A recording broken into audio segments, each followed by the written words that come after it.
सभी TGT LT साथियों को गुड मॉर्निंग। दोस्तों, आज हम यूपी टीजीटी 2021 में पूछे गए कुछ न्यूमेरिकल क्वेश्चंस पे डिस्कशन करेंगे। अगर आप सभी लोग यूपी टीजीटी और एलटी की तैयारी कर रहे हैं तो कृपया वीडियो को पॉज करें और इस क्वेश्चन को खुद से लगाएं। उसके बाद हम आपको बताएंगे कि ये सारे क्वेश्चन कैसे लगाए जाएंगे। तो सबसे पहले आप वीडियो को पॉज करें और खुद से ट्राई करें। आई होप कि आप लोगों ने ट्राई कर लिया होगा। अब हम आपको बताने जा रहे हैं क्वेश्चन। देखिए, पहला क्वेश्चन है कि यदि एक उदासीन परमाणु 2k इलेक्ट्रॉन 8l इलेक्ट्रॉन एवं 6m इलेक्ट्रॉन रखता है तो परमाणु में कुल s इलेक्ट्रॉन, p इलेक्ट्रॉन एवं d इलेक्ट्रॉन अलग अलग होंगे। ऑप्शन थे 4, 6, 1, दूसरा होगा 6, 8, 1, तीसरा ऑप्शन है 6, 10, 0 और चौथा ऑप्शन है 6, 10, 1। तो देखिए, ये सवाल कैसे लगेगा। दोस्तों, आप सभी लोग जानते हैं कि ये हमारा न्यूक्लियस होता है और इसके चारों तरफ हमारी सेल होती हैं, यानी कोश। प्रथम को हम लोग के सेल और दूसरे वाले को यल सेल, तीसरे को एम सेल और चौथे को एन सेल कहा जाता है, ठीक है। अब देखिए दोस्तों, जो हमारी के सेल होती हैं इसमें आपके इलेक्ट्रॉन होते हैं। इसमें सबसे पहले के सेल में उपकोषक संख्या होती है 1s2, दूसरे में होते हैं 2s2, 2p6, तीसरे में होते हैं 3s2, 3p6 और 3d10, चौथे में होते हैं 4s2, 4p6, 4d10 और 4f14। दोस्तों, जैसा कि क्वेश्चन में कहा है कि आपको बताना है यस में इलेक्ट्रॉन, पी में और डी में इलेक्ट्रॉनों की सही कॉम्बिनेशन। आप देखेंगे कि तो के में हमारे पास के सेल में टोटल दो के लिखा है, यानी कि इसमें 2 इलेक्ट्रॉन हैं। तो यहाँ पे हम के सेल में 2 इलेक्ट्रॉन, यस में 2 इलेक्ट्रॉन हैं, यल में आपके यस में 2 इलेक्ट्रॉन हैं, टोटल 2 और 2 4 इलेक्ट्रॉन हो गए। एम सेल में 2 इलेक्ट्रॉन हैं तो टोटल 2, 2, 4, 2, 6 इलेक्ट्रॉन। तो यस सेल में हो गए हैं आपके 2 + 2 + 2 = 6 इलेक्ट्रॉन। बात करते हैं पी सेल की। पी में आप देखेंगे तो पी हमारा यल में है। यल में टोटल पी में 6 इलेक्ट्रॉन और एम में भी है 3p6। लेकिन क्वेश्चन में कहा है कि एम सेल में सिर्फ 6 इलेक्ट्रॉन लेना है, तो इसलिए 3s2 और 3p में हम सिर्फ 6 न लेकर केवल 4 इलेक्ट्रॉन को लेंगे। तो अब आप देखेंगे तो p में 6 इलेक्ट्रॉन और 4 इलेक्ट्रॉन, 6 और 4 = 10 इलेक्ट्रॉन। डी में अगर हम बात करें तो चूँकि डी में एम सेल में सिर्फ डी और वाइटल पाए जाते हैं और चूँकि इसमें 6 इलेक्ट्रॉन है इसलिए डी में प्रेजेंट टाइम में कोई इलेक्ट्रॉन नहीं भरा जाएगा, यानी यहाँ पे डी में कुल 0 इलेक्ट्रॉन होंगे, तो 0 इलेक्ट्रॉन। इस प्रकार हमारा जो राइट आंसर होगा वह 6, 10 और 0 होगा। अब दोस्तों, हम क्वेश्चन नंबर 2 की बात करते हैं।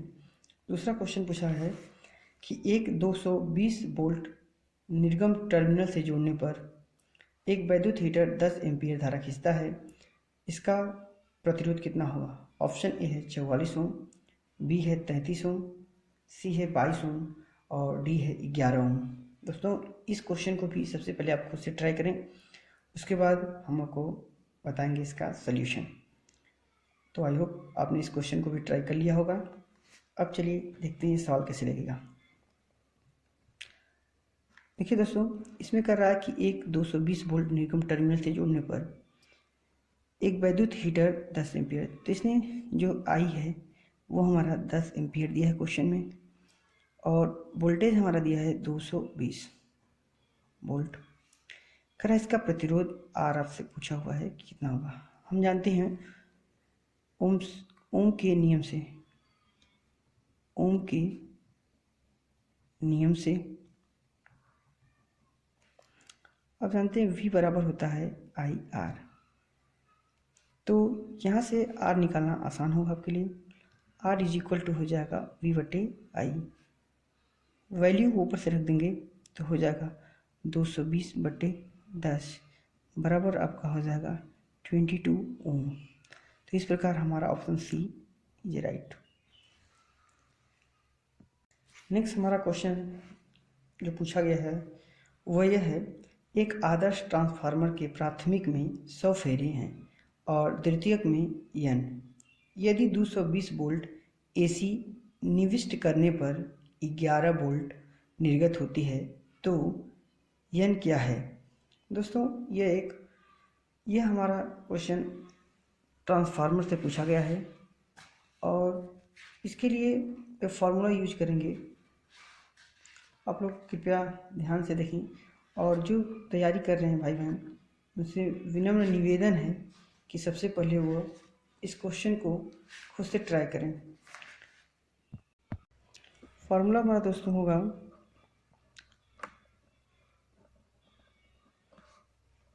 NS upon NP is equal to VS upon VP। अब NS और NS, NP, VS और VP क्या हमारे यहाँ, तो NS हमारा सेकेंडरी कॉइल, ये हमारा क्या है द्वितीयक, फेरों की संख्या, द्वितीयक फेरों की संख्या, और NP जो हमारा है प्राथमिक में फेरों की संख्या।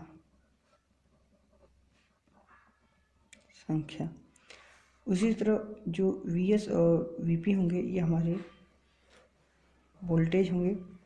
तो देखिए क्वेश्चन में कह रहा है कि एक आदर्श ट्रांसफार्मर के प्राथमिक में 100 फेरे हैं और द्वितीयक में n फेरे हैं, तो NS बराबर 100 तथा NP बराबर n। यदि 220 वोल्ट AC निविष्ट करने पर 11 वोल्ट निर्गत होती है। यहाँ पे दोस्तों 220 वोल्ट आपका दिया है, 220 वोल्ट AC निविष्ट करने पर 11 वोल्ट निर्गत होती है। तो जो हमारा VS है ये हमारा होगा 11 वोल्ट और जो VS होगा वो हमारा होगा VP 200 वोल्ट 20 वोल्ट। वैल्यू रखने पे n बटे 100 इज इक्वल टू हो जाएगा आपका 11 बटे 220। 0 से 0 कट जाएगा, 11 कम 22, 2 पच्चे 10। तो n इज इक्वल टू हमारा हो जाएगा 5 इंटू 1 इज इक्वल टू 5। तो n बराबर हमारा होगा 5।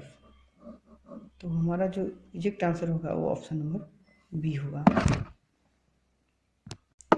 अगला हमारा जो क्वेश्चन पूछा गया है वो यह है कि यदि ग्लास का अपवर्तनांक 1.5 हो तो ग्लास में प्रकाश की चाल होती है। ऑप्शन है 2.3 इंटू 10⁸ मीटर प्रति सेकेंड, बी है 3.0 इंटू 10⁸ मीटर प्रति सेकेंड, सी है 1.5 इंटू 10⁸ मीटर प्रति सेकेंड और डी है 2.0 इंटू 10⁸ मीटर प्रति सेकेंड। दोस्तों इसका आंसर जो होगा वो देखिए, अपवर्तनांक को हम जनरली म्यू या एन से दिखाते हैं और इसकी वैल्यू दिया है 1.5। इसका कोई यूनिट नहीं होता, ध्यान देंगे। इसने ग्लास में प्रकाश की चाल पूछा है।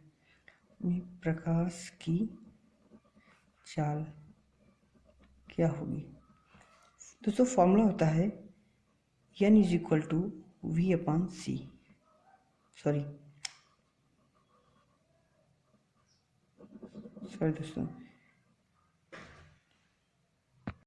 दोस्तों n इज इक्वल टू होता है C अपॉन V, जहाँ C जो होता है यह प्रकाश की चाल वायु या निर्वात में, और v जो हमारा होता है यह प्रकाश की चाल होती है, प्रकाश की चाल जो कि माध्यम में होती है, माध्यम में। यहाँ पे दोस्तों माध्यम जो है वह ग्लास है, तो हमें ग्लास में प्रकाश की चाल पूछा गया है, इसलिए v बराबर हो जाएगा C/n। दोस्तों आपको पता होगा कि प्रकाश की चाल जो वायु निर्वात में फिक्स होती है वो होती है 3 × 10⁸ मीटर प्रति सेकेंड, और निर्वात की वैल्यू दिया हुआ है क्वेश्चन में आपके 1.5। तो v बराबर आपका हो जाएगा 3 × 10⁸ मीटर प्रति सेकेंड, और 1/5 जो है उसको आप लिख सकते हो 3/2। तो आपका आंसर हो जाएगा 3 × 10⁸ मीटर प्रति सेकेंड, और ये 2 ऊपर चला जाएगा और 3 नीचे जाएगा × 2, 3 से 3 कट जाएगा, तो v का जो मान हमारा आएगा वो अब आएगा 2 × 10⁸ मीटर प्रति सेकेंड। तो दोस्तों यही हमारा आंसर होगा।